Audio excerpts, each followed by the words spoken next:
Grande est notre joie de vous retrouver pour cette nouvelle édition du journal sur Actu 30 Télévision. Le gouvernement de la République démocratique du Congo veut lancer un vaste chantier d'exploitation du gaz pour la production d'électricité. C'est dans ces cadres que la première ministre Judith Suminwa Tuluka, accompagnée de quelques membres de son gouvernement, a échangé les mardis à la primature avec le directeur général des Hydro, autorité des projets de conversion du gaz du lac Kivu en électricité et de l'installation des 33 micro-barrages hydroélectriques en République démocratique du Congo. Suivez. C'est face à la menace toxique du dioxyde de carbone présent dans les profondeurs du lac Kivu que le gouvernement souhaite lancer un vaste projet d'exploitation du gaz pour la production d'électricité et ainsi résoudre les problèmes de la desserte. Lors des échanges à la primature auxquels ont pris part les ministres des hydrocarbures et des ressources hydrauliques, il a été noté que le fond du lac Kivu contient d'importantes quantités de gaz toxiques susceptibles de causer d'énormes dégâts en cas de tremblements de terre ou d'éruptions volcaniques. L'extraction régulière de ces gaz va permettre à la RDC de diminuer ces risques. En même temps, ces projets vont permettre de fournir l'électricité au nord et sud Kivu et éventuellement dans la province de l'Ituri. Les avantages que la population va tirer de ces projets sont énormes. Vous savez que la desserte en électricité dans cette partie du pays est très basse. Si nous parvenons à l'augmenter à travers ce projet, cela bénéficiera aux populations du sud Kivu, du nord Kivu et éventuellement plus tard de l'Ituri en passant par Beni et Butembo. Donc de ce point de vue-là, il faut reconnaître que nous allons donner un appui social très important et permettre aussi à ce qu'au niveau des investissements, d'autres industries puissent venir s'installer dans cette partie du pays à la suite de cet investissement-là.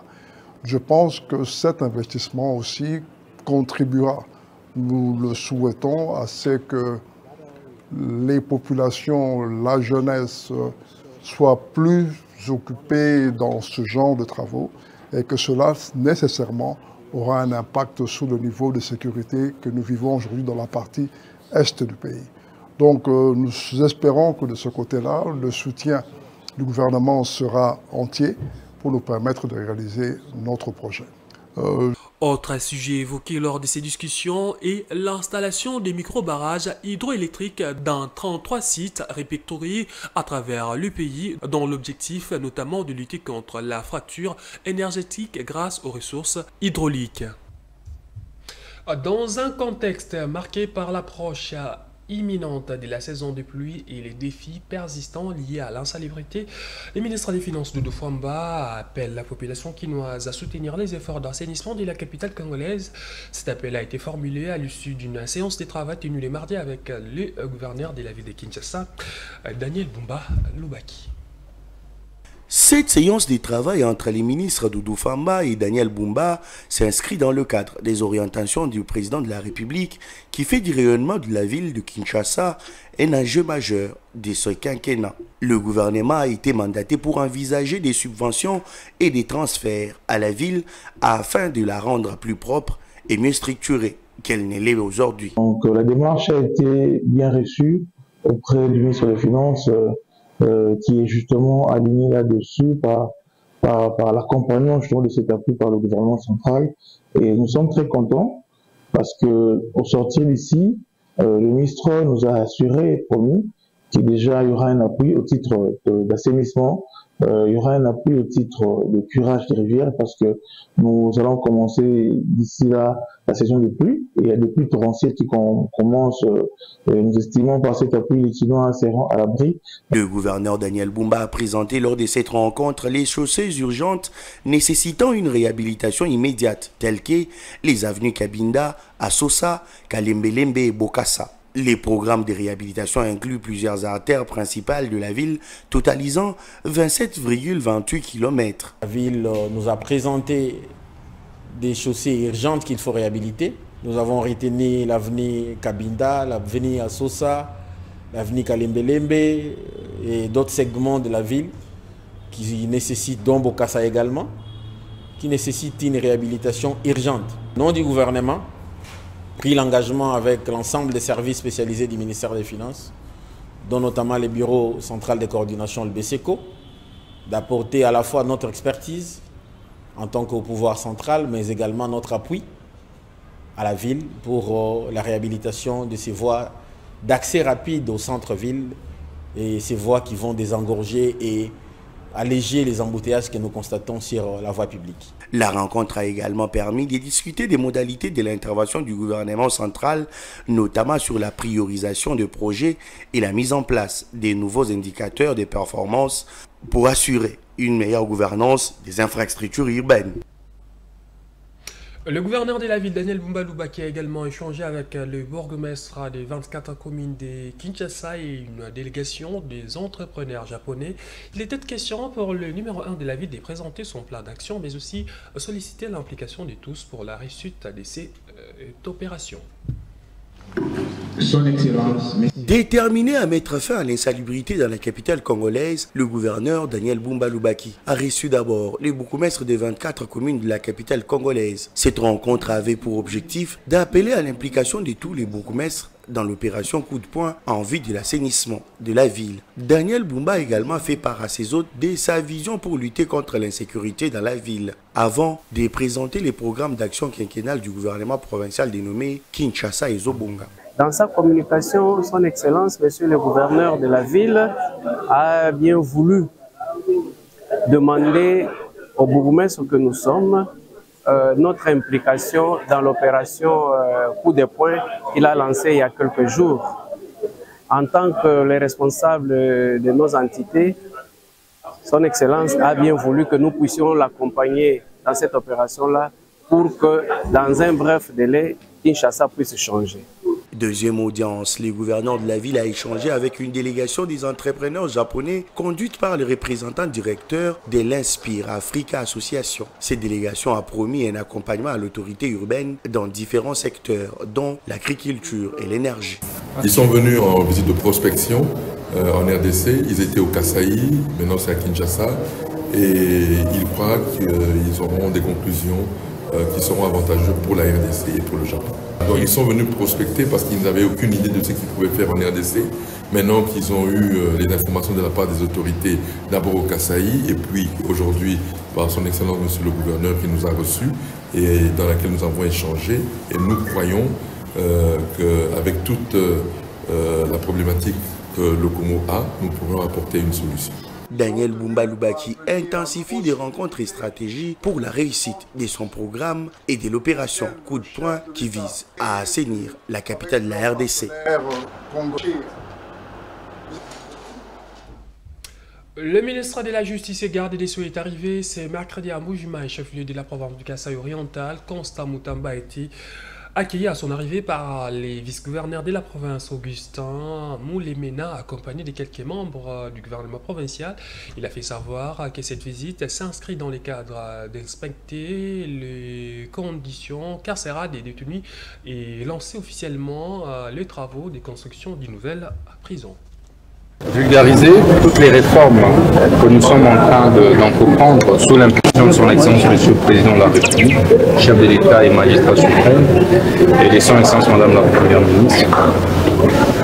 Et nous allons également en profiter pour désengorger la prison, les prisons aussi bien de Mbujimaï que d'ailleurs, et améliorer leurs conditions, les conditions carcérales. J'avais déjà à l'époque donné injonction au PG et à l'auditeur supérieur pour mettre fin à la spoliation des biens de la MIBA.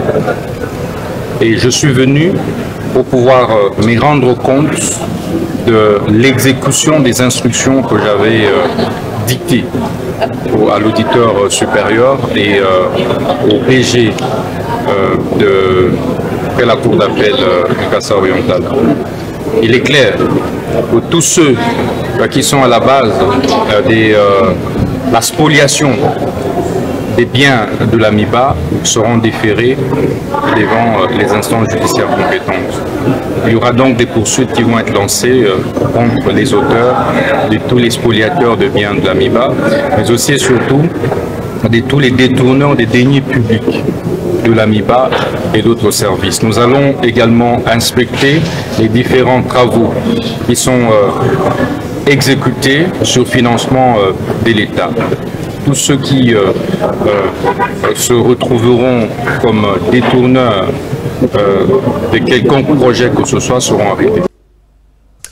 Le procureur général près la cour d'appel de Kinshasa-Gombe a été suspendu de ses fonctions suite à sa réquisition d'informations qui a conduit au déguerpissement des diplomates français dans une emprise le week-end dernier à Kinshasa. Le ministre de la Justice et garde des Sceaux qui a annoncé ces mesures dans un communiqué publié mardi dans la soirée révèle également la suspension des autres responsables ayant intervenu dans cette irrégularité, mais aussi l'arrestation de tous les agents intervenus dans cette procédure irrégulière. Le juge qui ont rendu également ces jugements iniques seront aussi interpellés.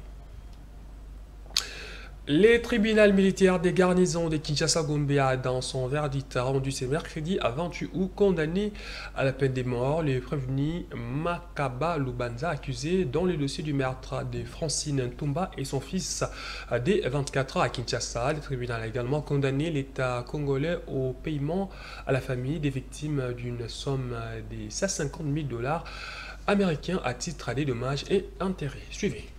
Par ces motifs, le tribunal militaire de garnison Kinshasa-Gombe, statuant contradictoirement en audience publique de séjour, dit établit en fait comme en droit les faits mis à charge du prévenu Makaba Lubanza Chani et le déclare coupable.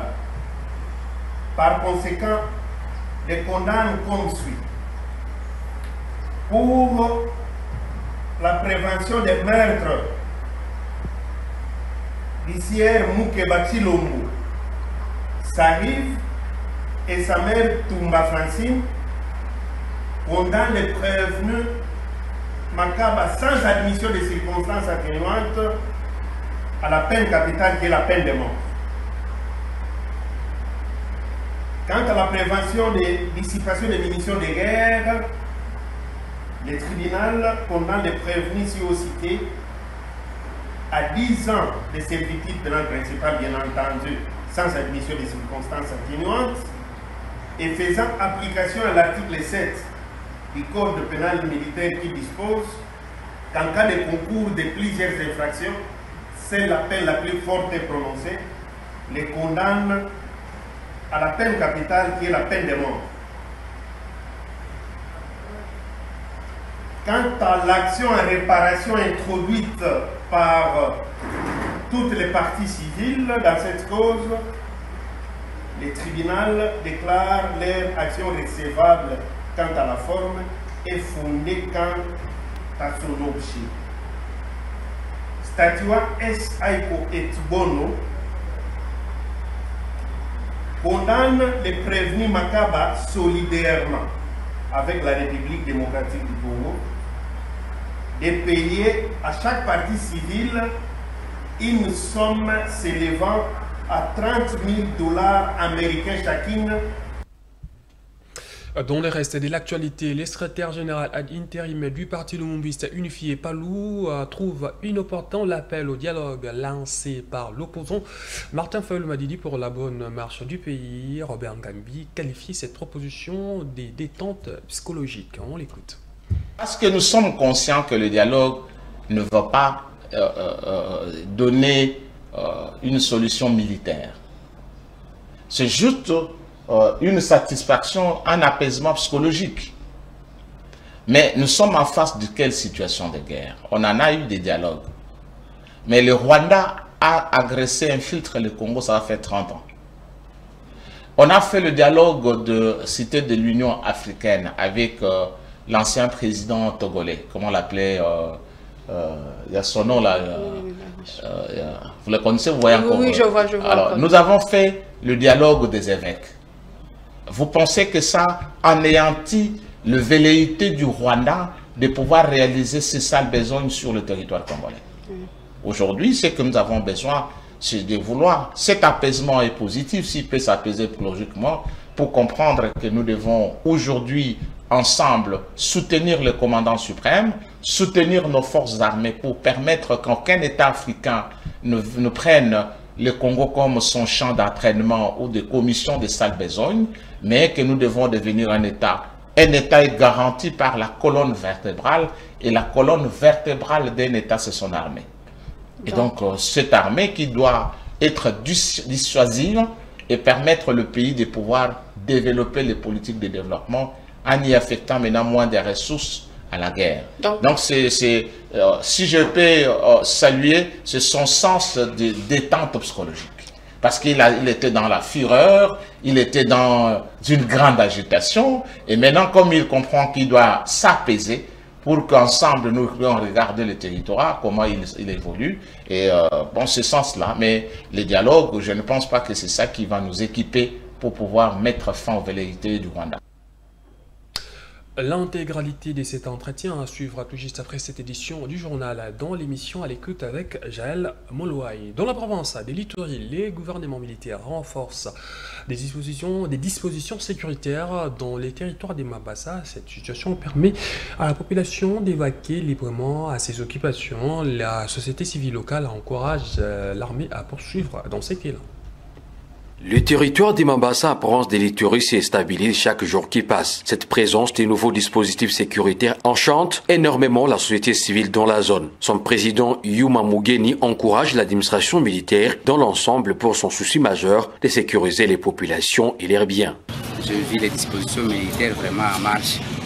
Partout il y a des militaires qui sont vraiment en surveillance pour attaquer l'ennemi. Nous ne voulons plus que les habitants quittent encore le milieu là où ils sont revenus. Ils ont souffert à Mambasa sans crise. Ils sont rentrés chez eux. Et s'il y a encore les cas de sécurité, ils risquent encore de fuir. Je pense que la population avait déjà confiance à l'entité, à la sécurité. C'est pourquoi la population est rentrée. Et quand je suis revenu de Gounia, je vis encore cette population. Là où même on a tiré déjà, j'ai vu la population là-bas. Cela veut dire que la population a confiance à l'armée. Et l'armée doit bien faire son travail pour protéger cette population. Ce renforcement intervient après quelques moments de turbulences attribués aux terroristes ADF et leurs supplétifs. Jean-Marie Akandabo, député national élu du territoire de Mambasa, voudrait réellement voir les habitants de Mambasa prêter crédit à l'armée régulière. Je demande plutôt que la population dénonce toute présence de ces hors-la-loi, de ces tueurs, de ces sanguinaires, partout là où ils sont. Il faut coopérer. On doit avoir cette parfaite relation civilo-militaire.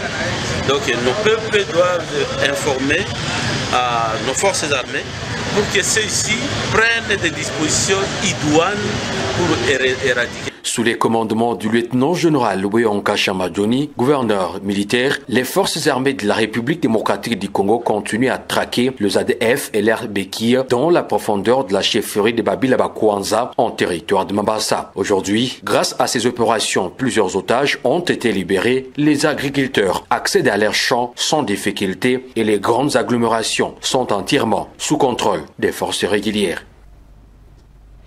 Situation épidémiologique de la maladie de monkeypox en RDC, plus de 1370 cas suspects, des 106 cas confirmés, 35 personnes décédées entre les 12 et les 18 août dernier. Cette annonce est du ministre de la Santé publique qui souligne que le cumul des cas est de 17 801 dont 210 décès, soit un taux de létalité de 3,4%. On l'écoute. Selon le rapport épidémiologique, 1372 nouveaux cas suspects, 206 nouveaux cas confirmés et 35 décès ont été signalés dans les provinces les plus touchées à la semaine 33. Le cumul des cas suspects depuis le début de l'année est de 17 801 avec 610 décès.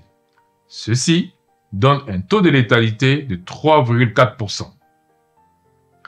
À l'ouest, ce sont les provinces de l'Équateur, du Sud-Ubangi et du Maïndombe qui sont les plus touchées. À l'est, ce sont le Sud-Kivu et le Nord-Kivu qui sont les plus touchés. Au sud, ce sont les provinces de Lualaba et du Olomami. Au centre, la Chapa, la Chopo, le Sankuru, le Kasaï. Et au nord, la Mongala et le nord Ubangi.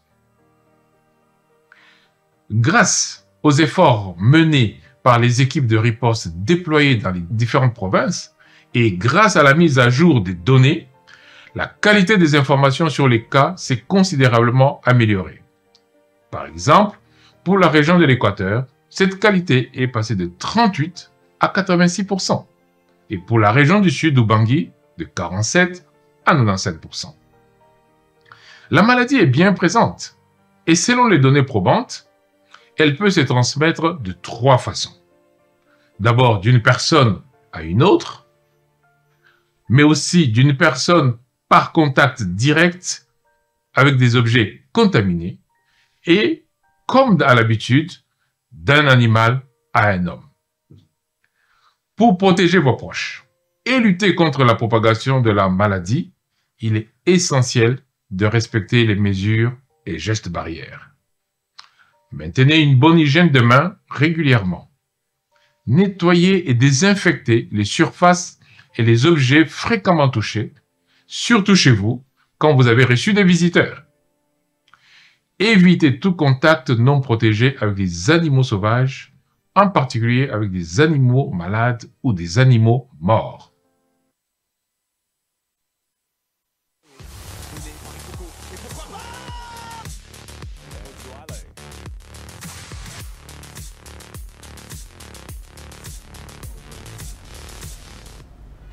Dernière nouvelle avant de nous quitter pour la deuxième fois de suite, les mandats des membres du comité des normalisations de la FECOFA a été prolongé jusqu'au 30 juin 2025, soit pour une durée de 10 mois par la FECOFA. La nouvelle a été annoncée à 2 jours de l'expiration de leur mandat prévu ces 30 août. Nommés depuis avril 2023, les membres du comité des normalisations de la FECOFA avaient notamment comme mission gérer les affaires courantes de la FECOFA, mais aussi veiller à ce que l'élection des membres et des affiliés de la FECOFA ait lieu en temps utile. Fin de ce journal, merci à vous de nous avoir suivis et bonne suite des programmes sur Q30 Télévision.